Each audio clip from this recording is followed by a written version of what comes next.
Hello, I'm Ninja Greg, and you're watching the Ninja Greg Show. And this is my review of Seventh Son.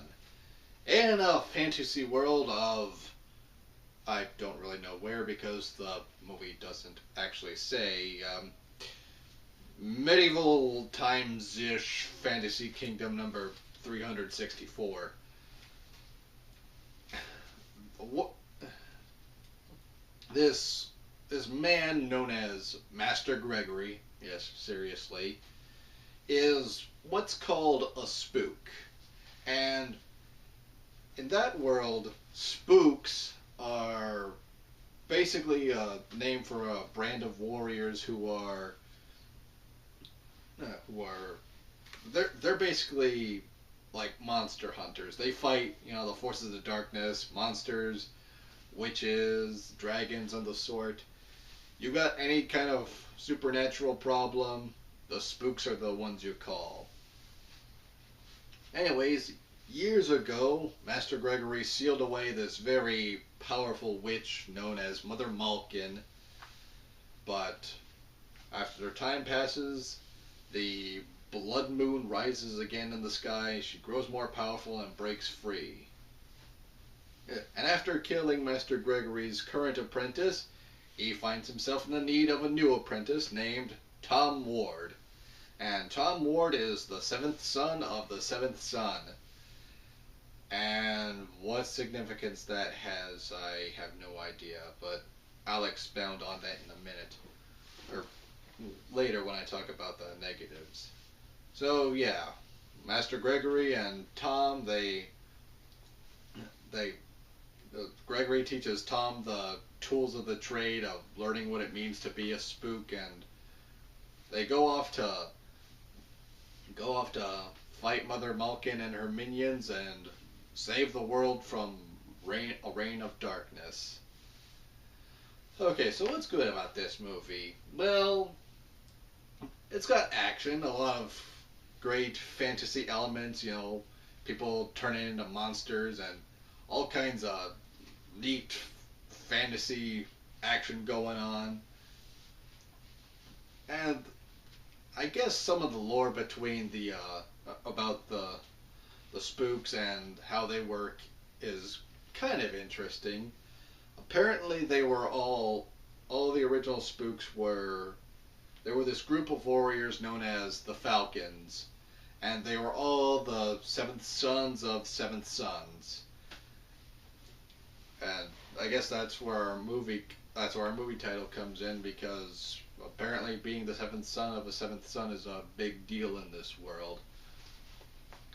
And so yeah, that's the fantasy world itself is pretty good. The acting is okay. I mean, well, watching Jeff Bridges as Master Gregory in this movie, he's basically a combination of the character he the character he played in R.I.P.D. and also Rooster Cogburn from the remake of True Grit, thrown into a fantasy setting. And the dialogue can be a little unexpected for what's supposed to be a fantasy world. It's got a semi modern feel to it. They don't talk in the old timey way that you'd probably expect. But yeah, this movie's kind of like Devil May Cry if Devil May Cry was set in the Middle Ages.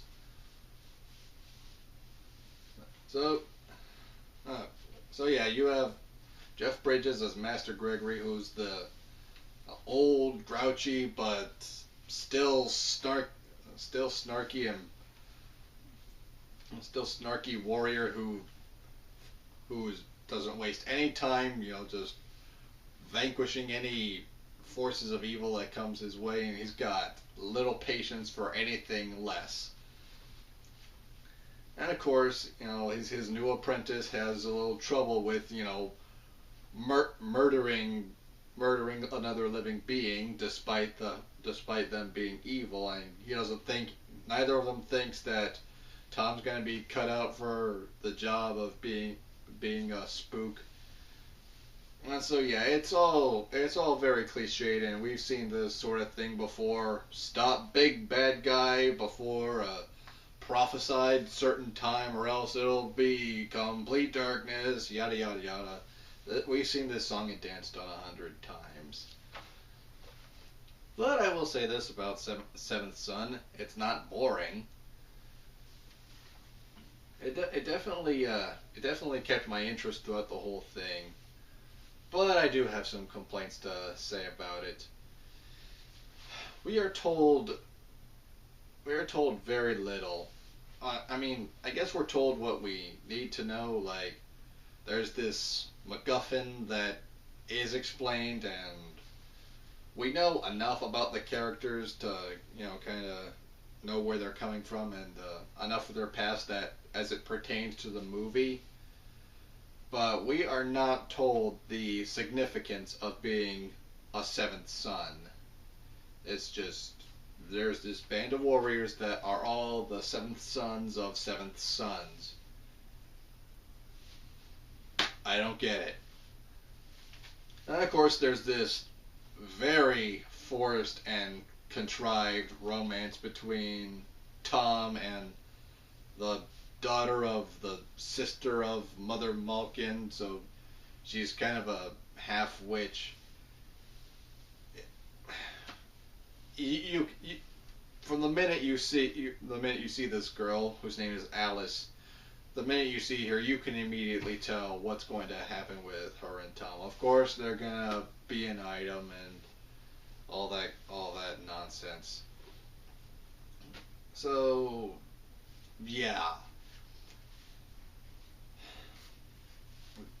that's all I really have to say about Seventh Son. It's a thing, yes. It's not boring. It's like the merry-go-round at a theme park. Some enjoyment can be derived from it, especially if it's yeah, you can definitely get some enjoyment out of this, but honestly, there's far better out there.